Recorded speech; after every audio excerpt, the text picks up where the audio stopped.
দ্বিতীয় এপিসোডের শুরুতেই আমরা দেখি নবীনের অ্যাক্সিডেন্টে সেই রাতে পেট্রোল পাম্পের সিসিটিভিতে একজন ট্রাক ড্রাইভারকে দেখা যায়, যে কিনা নবীনের অ্যাক্সিডেন্ট হওয়ার কয়েক মিনিট পরে সেখান থেকে খুব দ্রুত গাড়ি চালিয়ে যায়। পুলিশরা অনেক ইনভেস্টিগেশন করে সেই ট্রাক ড্রাইভারকে খুঁজে বের করে। লোকটার নাম শিবান কুষ্টি। থানায় নিয়ে এসে উজালা তাকে জিজ্ঞাসা করে সে কেন সেদিন এমনভাবে গাড়ি চালিয়েছিল। শিবান কুষ্টি বলে সেদিন রাতে একটা লরিতে একটা লোক অ্যাক্সিডেন্ট হয়েছিল। লোকটার পাশে একটা কালো পোশাক পরা লোক দাঁড়িয়েছিল। আমি অ্যাক্সিডেন্ট হতে দেখে ট্রাক থামিয়ে তাদের জিজ্ঞাসা করেছিলাম তাদের কোনো সাহায্য লাগবে কিনা, কিন্তু কালো পোশাক পরা লোকটা গলায় একটা চটের মতো যন্ত্র ধরে ভৌতিক কণ্ঠে বলছিল দ্রুত এখান থেকে চলে যাও। আমি ভয় পেয়ে তাই দ্রুত গাড়ি চালিয়ে চলে আসি। এই কথা শুনে ইনভেস্টিগেশন টিমে থাকা সিজু তার ফোন থেকে একটা যন্ত্রের মতো ছবি বের করে। এরপর সে এটা কুষ্টিকে দেখে বলে যে এইটা নাকি। ডিভাইস দেখে শিবান কুষ্টি জানায় হ্যাঁ স্যার। সিজু ওজলারকে বলে এটা একটা আর্টিফিশিয়াল লরিক যন্ত্র, যারা কথা বলতে পারে না তারা সাধারণত এটা ব্যবহার করে। তার মানে কিলার একজন বাক প্রতিবন্ধী। মজার ব্যাপার হচ্ছে এই ধরনের লরিক যন্ত্র মার্কেটে লঞ্চ হয়েছে মাত্র 3 বছর আগে। তাই গত 3 বছরে কেরালায় এই যন্ত্র লাগানো লোকদের লিস্ট বের করলে হয়তো কিলারকে খুঁজে পাওয়া যাবে। এই কথা শুনে তারা সকল হসপিটাল থেকে ইনফরমেশন নিতে শুরু করে। এদের মধ্যে 120 জন ছিল বৃদ্ধ, 12 জন ছিল বাচ্চা আর 20 জন ছিল মহিলা। এছাড়া 90 জন ছিল 18 থেকে 45 বছরের মধ্যে। তাদের ধারণা এই 90 জনের মধ্যে কিলার লুকিয়ে রয়েছে। এখন 90 জনকে তো আর জিজ্ঞাসাবাদ করা সম্ভব না, তাই তারা কেরালা থেকে দূরে আছে এমন লোকদেরকে লিস্ট করে সেখান থেকে বাদ দিতে শুরু করে। এই মাঝে তারা কৃষ্ণদাস নামে এক পেশেন্টের ঠিকানা কাঙ্গারা গ্রাম দেখে থমকে যায়, কারণ কাঙ্গারা ছিল দত্ত হোটেলে কাজ করা সেই মৃত আজিসির গ্রাম। যার ফলে তাদের কৃষ্ণদাসের উপর সন্দেহ হলে তারা সর্বপ্রথম তার সাথে দেখা করতে যায়। সেখানে কৃষ্ণদাসের মায়ের কাছ থেকে তারা জানতে পারে কৃষ্ণদাস অনেক মাস হয়ে গেছে বাড়ি ফেরে না। উজালা জিজ্ঞাসা করে সে কি জন্ম থেকে প্রতিবন্ধী ছিল। তার মা জানায় কৃষ্ণদাস যখন কথা বলতে শুরু করেছিল তখন থেকেই তার কথা ছিল অত্যন্ত সুমিষ্ঠ। 8-9 বছর থেকে সে অনেক ভালো গান গাইতো। সবাই বলতো সে অনেক বড় গায়ক হবে। তখন সে যখন কলেজে উঠে তখন কৃষ্ণদাসের গলায় একটা বড় সমস্যা ধরা পড়ে। ডাক্তার বলেছিল এটা শুটা অপারেশন করলে সব ঠিক হয়ে যাবে। এই জন্য ক্যালিকট মেডিকেল কলেজে কৃষ্ণদাসের অপারেশন করা হয়েছিল, কিন্তু অপারেশনের পর সে পুরোপুরি তার বাক শক্তি হারিয়ে ফেলে। এই সবকিছু শুনে ও কৃতদাসের ঘর ভর্তি মেডেল দেখে উজ্জ্বলা বুঝতে পারে যে সেই হচ্ছে আসল ব্যক্তি যাকে তারা এতদিন ধরে খুঁজছে। তারপর তারা কৃষ্ণদাসের মায়ের কাছ থেকে তার একটা ছবি নিয়ে সেখান থেকে চলে আসে। এখন সবকিছু চিন্তা ভাবনা করে থানায় এসে উজ্জ্বলা তার টিম মেম্বারদেরকে বলে কৃষ্ণদাসের সার্জারি হয়েছিল 1989 সালে, যারা মৃত্যুবরণ করেছে 1990 সালের পরে। তাই তাদের সাথে কৃষ্ণদাসের সার্জারির কোনো সম্পর্ক নেই। কিন্তু প্রথম ভিকটিম নবীনের বাবা ছিল ক্যালকুলেট কলেজের একজন ডক্টর। তাই যখন কৃষ্ণদাসের সার্জারি হয় তখন সে ওই কলেজের 2য় বর্ষের ছাত্র ছিল। হয়তো তার কাছ থেকে এমন কোনো তথ্য পাওয়া যেতে পারে। তাই তারা শিব কুমারকে কল করে জিজ্ঞাসা করে যে সে যখন ক্যালকুলেট কলেজে অ্যাডমিট ছিল তখন সে কৃষ্ণদাস নামের কারো সার্জারি করেছিল কিনা। আমি জেনারেল মেডিসিনে কোর্স করেছি ক্যালকুলেট থেকেই, তাই সার্জারির সাথে আমার কোনো সম্পর্ক নেই। শিব কুমারের কথাবার্তা সত্যতা যাচাই করতে পরের দিন আবারও ক্যালকুলেট কলেজে যায় উজালার, যেখানে পুরনো এক প্রফেসরের সাথে কথা বলে জানতে পারে যে শিব কুমার সত্যিই বলছে। তবে তৎকালীন যারা সার্জারি কোর্স করেছিল তাদের তথ্য রেজিস্ট্রি খাতায় পাওয়া যেতে পারে। তবে উজালা হঠাৎ প্রফেসরের রুমে একটা বই লক্ষ্য করে। এই বই সেকেন্ড কপি সে দীপ্তর বাবা সিলভারাজের ঘরেও দেখেছে। সিলভারাজ বলেছিল এটা দত্তের কাজিনের বই। তবে নতুন জেনারেশন স্টুডেন্টরা সাধারণত এই বই পড়ে না। তার মানে সিলভারাজ মিথ্যা বলেছে। হয়তো সিলভারাজ ও ক্যালকুলেট মেডিকেল কলেজের সাথে কোনো সম্পর্ক রয়েছে। এই কথাটা মাথায় আসতেই উজালা রেজিস্ট্রি রুমে গিয়ে প্রথমেই সিলভারাজের ডিটেলস চেক করে। তখন জানা যায় তার ধারণাই ঠিক। 1988 সালে সিলভারাজে ক্যালকুলেট মেডিকেল কলেজে অ্যানেস্থেশিয়া ডিপার্টমেন্টে জয়েন করেছিল। তবে কোনো এক কারণে তাকে 1989 সালে কলেজ থেকে রেস্ট্রিক্টেড করে দেওয়া হয়। এই কথা শুনে উজালা শিওর হয়ে যায় যে যারা খুন হয়েছে তাদের বাবার সাথে ক্যালকুলেট কলেজের নিশ্চয়ই কোনো সম্পর্ক রয়েছে। বিষয়টা বিস্তারিত জানতে উজালা রাতেই সেই পুরনো প্রফেসরের সাথে দেখা করতে যায়। তাকে মদ খাইয়ে কৌশলে সালভারাজের ব্যাপারে জিজ্ঞাসা করলে প্রফেসর বলে সিলভারাজ ও সে একই কোর্স করেছিল। সিলভারাজ অ্যানেস্থেশিয়ায় কোর্স করেছিল, ল্যাব ও স্টকে থাকা বিভিন্ন ড্রাগস চুরি করে বাইরে বিক্রি করত। বিষয়টা ধরা পড়লে তাকে কলেজ থেকে রেস্ট্রিক্টেড করে দেওয়া হয়েছিল। এরপর আমি তাকে একবারই দেখেছি, আর সেটাও অ্যাক্সিডেন্টের পর। উজালা এবার সে অ্যাক্সিডেন্ট সম্পর্কে জানতে চাইলে সে জানায় 1989 সালে শিবকুমার, সিলভারাজ, জেবি আর আলেকজান্ডার এই 4 জনের অনেক বড় একটা গাড়ি অ্যাক্সিডেন্ট হয়েছিল, যার 4 জনের ছিল নেশাগ্রস্ত আর গাড়ির ড্রাইভিং সিটে ছিল আলেকজান্ডার। তাই বাকি 3 জনের ক্ষতি না হলেও আলেকজান্ডার এই অ্যাক্সিডেন্টের কারণে কমায় চলে যায়। তখন উজালা বুঝতে পারে এই অ্যাক্সিডেন্টের সাথে নিশ্চয়ই খুনে কোনো কানেকশন রয়েছে। ইতিমধ্যে শিবকুমার ও সিলভারের সন্তান খুন হয়ে গেছে, বাকি রয়েছে জেবি ও আলেকজান্ডারের। তাই তারা রাতেই জেবির বাড়িতে দেখা করতে যায়। তবে জেবি তার নিজের একটা সার্জারির জন্য কোভিড চলে গিয়েছিল। পরবর্তীতে তারা আলেকজান্ডারের বাড়িতে আসে, তবে সেও কোনো এক কাজে দুবাই গিয়েছে। এরপর উজালা তার নাম্বার জোগাড় করে তাকে ভিডিও কল করে। আলেকজান্ডার বলে আমি দুবাই রয়েছি, আর ইতিমধ্যে আমি ওই খুন সম্পর্কেও জেনেছি। আমরা 4 জন একসাথে পড়াশোনা করতাম। এছাড়া আমাদের আর কোনো সম্পর্ক ছিল না। আমি ওই খুনগুলোর ব্যাপারে কিছুই জানি না। উজালা জিজ্ঞেস করে যে আপনার তো কোনো সন্তান নেই, তাই খুনি আপনাকে হয়তো টার্গেট করবে। আপনি দেশে কবে ফিরবেন? আলেকজান্ডার বলে, যতদিন খুনিকে ধরা না হচ্ছে আমি দেশে ফিরবো না। এমনিতেও 4-5 মাস আগে আমার উপর একটা হামলা হয়েছিল, আমি কমপ্লেনও করেছি। সেদিন খুনিকে ধরলে হয়তো এই ঝামেলা হতো না। এসব বলে আলেকজান্ডার কলটা কেটে দেয়। এখন উপায় না পেয়ে উজালাররা জেবির সাথে কথা বলতে কাজী কোর্ট যায়। জেবি উজালারকে বলে, আমি আপনাকে ফোনে অনেক ট্রাই করেছি কিন্তু পাইনি। জেবি তখন সাবলীলভাবে বলে, মেডিকেল প্রফেশনে এসব স্বাভাবিক। উজালা তখন বলে, আপনি জিজ্ঞেস করলেন না যে কেন আপনার জীবন ঝুঁকিতে রয়েছে? কারণ আপনি জানেন এইসব আপনার সাথে হবে। জেবি কোনো উত্তর না দিলে উজালা আবারও বলে, নিশ্চয়ই আপনি এটাও জানেন যে কৃষ্ণদাসকে। তবে এই ব্যাপারে আপনার অপারেশন পরে শুনবো। এরপর জেবিকে অপারেশন কেবিনে পাঠানো হয়।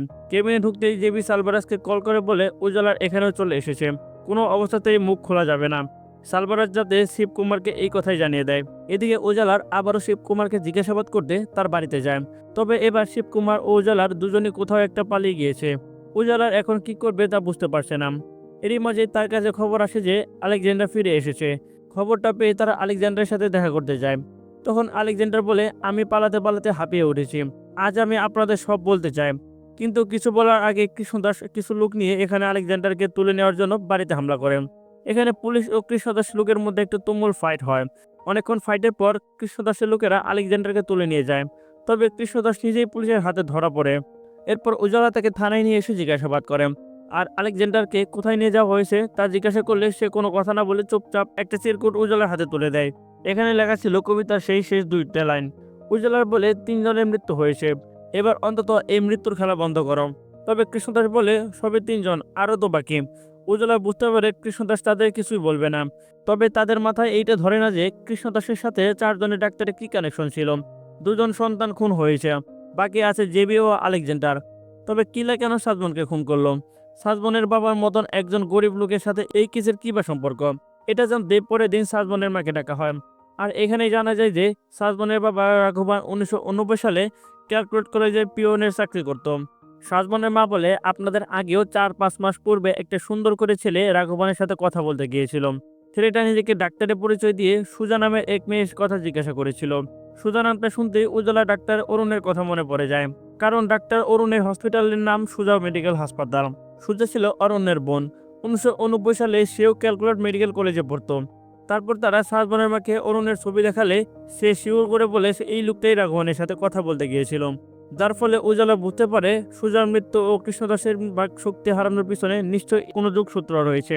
তাই তারা দ্রুত অরুণের সাথে যোগাযোগ করার চেষ্টা করে। এরপর অরুণের হসপিটাল ফোন করে জানায় যে ডাক্তার অরুণ কোনো এক সার্জারি কাজে সানরাইজ হসপিটালে গিয়েছে। আর এখানে আজ জেবির অপারেশন হওয়ার কথা। তার মানে জেবির জীবন ঝুঁকিতে রয়েছে। এই কারণে সবাই এবার দ্রুত কাজীকোটের উদ্দেশ্যে রওনা দেয়। দিদিয়া ও সিজু সানরাইজ হসপিটালে গিয়ে দেখে জেবি ঠিকই রয়েছে। তার ডাক্তার অরুণও হসপিটালে নেই। উজালা ডাক্তার অরুণের সাথে দেখা করতে তার বাড়িতে যায়। অরুণকে সে সরাসরি জিজ্ঞাসা করে রাঘবানকে কিভাবে চেনে অরুণ, তার সাথে সুজা রিবার কি সম্পর্ক। তখন অরুণ জানায়, আমার বোন সুজা ক্যালকুলেট মেডিকেল কলেজে পড়তো। একদিন সে হঠাৎ করে আত্মহত্যা করে। অনেক খুঁজেও আমরা এর কোনো কারণ জানতে পারি না। আমি তখন ক্লাস 5-এ পড়তাম, তাই আমিও কিছু মনে করতে পারিনি। এরপর অনেকদিন পার হয়ে যায়। 5-6 মাস আগে আমি দিদির পুরনো ডায়েরিতে একটা ছবি পাই। এখানে দিদির সাথে আরও একটা ছেলে দাঁড়িয়েছিল। দিদির বান্ধবী থেকে জানতে পারি যে ছেলেটা ছিল তাদের সিনিয়র এবং প্রায় সময় দিদি নাকি ছেলেটার সাথে লুকিয়ে অ্যানাটমি ল্যাবে দেখা করত। এই কাজে তাদের সবসময় সাহায্য করতো রাঘবান। তাই ছেলেটার পরিচয় জানার জন্য আমি রাঘবানের সাথে দেখা করতে যাই। কিন্তু রাঘবানের এখন কিছুই মনে নেই, তাই আমি আর কোনো কিছুতে আগ বাড়াইনি। এখন অরুণের কাছ থেকে এই কথাগুলো শুনে উজালা সেই ছবিটি দেখতে চায়। অরুণ ছবি এনে দিলে ছবিতে ছেলেটার মুখ অস্পষ্ট দেখায়। তবে ছবিতে দেখা একটা বনসাই গাছের টপ দেখে উজালা বুঝতে পারে ছবিটা আলেকজান্ডারের বাসায় তোলা। কারণ আলেকজান্ডার বাড়িতেও সে একই বনসাই গাছের টপ দেখেছে। আর শিওর প্রেমিকটাই ছিল আলেকজান্ডার। এদিকে সানরাইজ হসপিটালে কেউ একজন পুলিশকে ফাঁকি দিয়ে সকল স্টাফকে অজ্ঞান করে জেবিকে তুলে নিয়ে গেছে। দিদিয়া খবরটা উজালারকে ফোন করে জানাতেই উজালার কাছে সবটা ক্লিয়ার হয়ে যায়। উজালার বলে, এই সবকিছু আলেকজান্ডারের কাজ। কৃষ্ণদাস লাস্ট যে চিরকুটটা দিয়েছিল তার পাশে কমা নয় বরং ছিল ফুল স্টপ, অর্থাৎ ভিকটিম 5 জন নয় বরং 4 জন। আর কৃষ্ণদাস আলেকজান্ডারকে নয় বরং জেবিকে মারার ইঙ্গিত করে দিয়েছিল। এই সবকিছু আলেকজান্ডার ও কৃষ্ণদাসের প্ল্যান করেই করেছে। হয়তো সুজানের মৃত্যুর প্রতিশোধ নিতে আলেকজান্ডার এমনটাই করেছে। এরই মাঝে থানা থেকে কল করে জানানো হয় যে তারা যে আলেকজান্ডারকে চেনে সে আসলে আলেকজান্ডার নাম। কয়েক বছর আগেও তার নাম ছিল সুধারণ। 3 বছর আগে লোকটার নাম চেঞ্জ করেছে। কথাটা শুনে আলেকজান্ডার বুঝতে পারে যে আসল আলেকজান্ডার সুধারণকে আলেকজান্ডার সাজিয়ে নিজে আড়ালে এই খুনগুলো করছে, যাতে করে সে পুলিশকে ডিটেক্ট করতে না পারে। আর হয়েছেও ঠিক তাই। পুলিশ এক মুহূর্তের জন্য আলেকজান্ডারের উপর সন্দেহ করেনি, বরং তাকে তারা টার্গেট ভিকটিম মনে করেছে। এরপর সুজা উজালারকে বলে, সব না হয় বুঝলাম, তবে আলেকজান্ডার এবার জেবিকে খুন না করে কিডন্যাপ কেন করলো? উজালার জানায়, এই উত্তর আমরা হয়তো ক্যালকুলেট কলেজে অ্যানাটমি ল্যাব থেকে জানতে পারবো। আমার ধারণা আলেকজান্ডাররা শেষটাও সেখানেই করতে চায়, যেখানে সবকিছু শুরু হয়েছিল।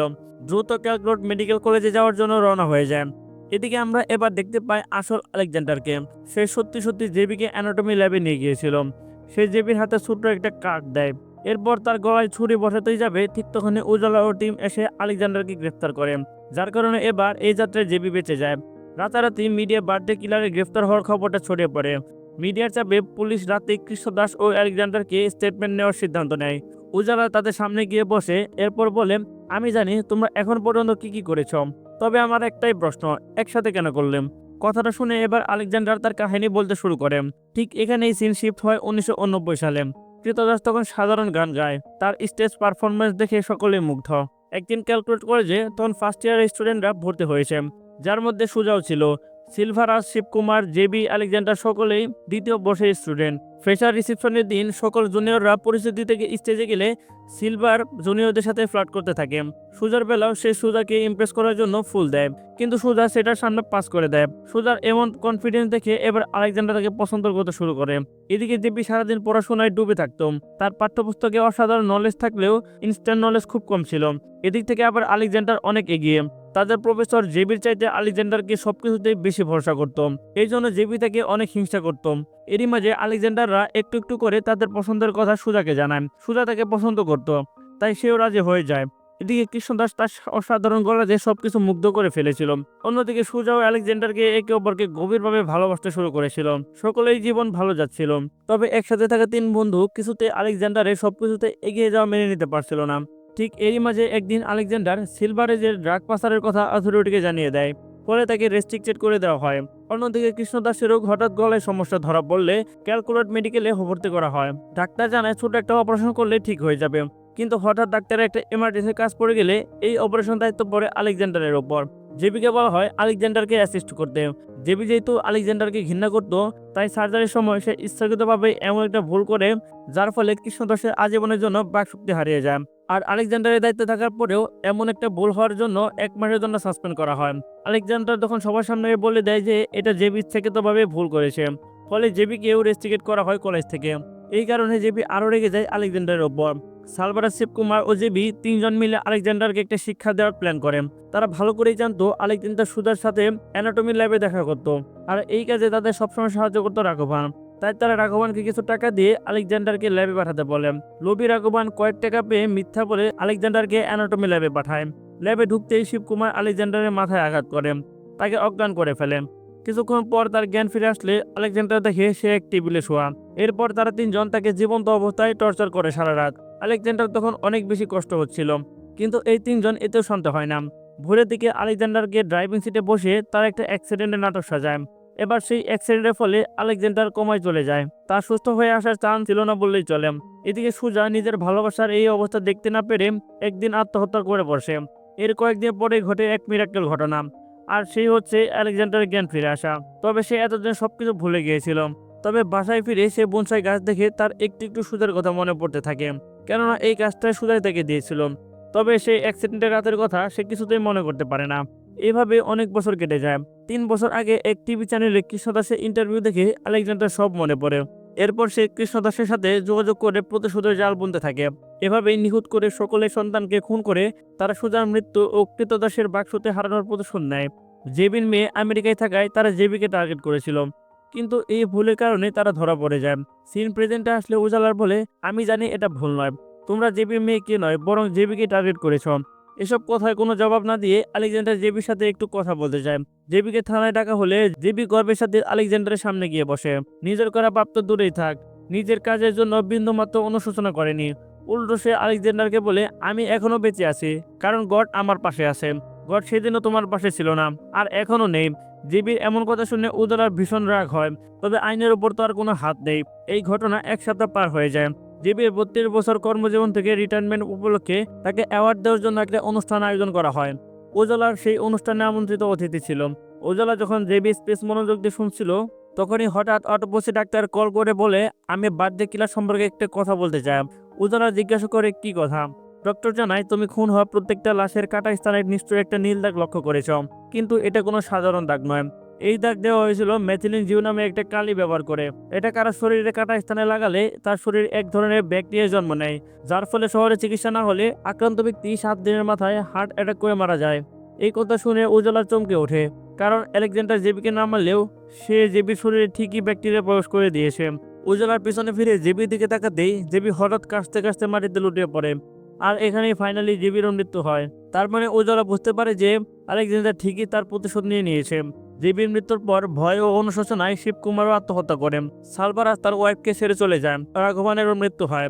এসব ঘটনায় কয়েক মাস পার হয়ে যায়। আলেকজান্ডার ও কৃষ্ণ দাসকে সেই জেলে ট্রান্সফার করা হয়, যেখানে উজলারের স্ত্রীর মৃত্যুর খুনই ভিতকে রাখা হয়েছিল।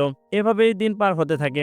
উজালার প্রতি মাসের মতো এবারও বিরানি নিয়ে বিনোদের সাথে দেখা করতে গেলে সেখানে গিয়ে তার আলেকজান্ডারের সাথে দেখা হয়ে যায়।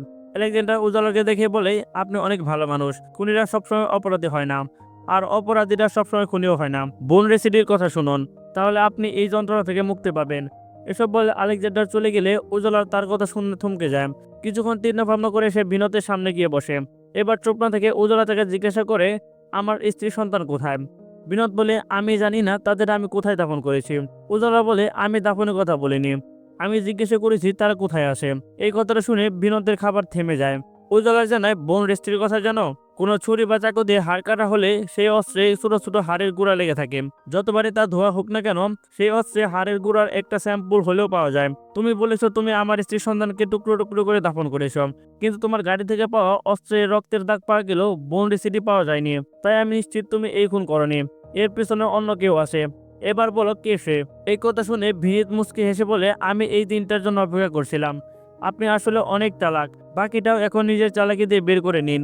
ভিনিতের ইশারা বুঝতে পেরে উজালার কিছু একটা চিন্তা করে, আর এরপর সে মুচকি হেসে দেয়। ঠিক এই সিনের মধ্য দিয়েই অসাধারণ এই মার্ডার মিস্ট্রি মুভিটা এখানেই সমাপ্ত হয়ে যায়। তো বন্ধুরা, কেমন লাগলো আমাদের এই এক্সপ্লেনেশনটি? যদি ভালো লেগে থাকে তাহলে অবশ্যই চ্যানেলটা সাবস্ক্রাইব করতে ভুলবেন না। আর আপনার প্রিয় মতামত কমেন্টে জানিয়ে যাবেন। তো ভালো থাকবেন, সুস্থ থাকবেন, আল্লাহ হাফেজ।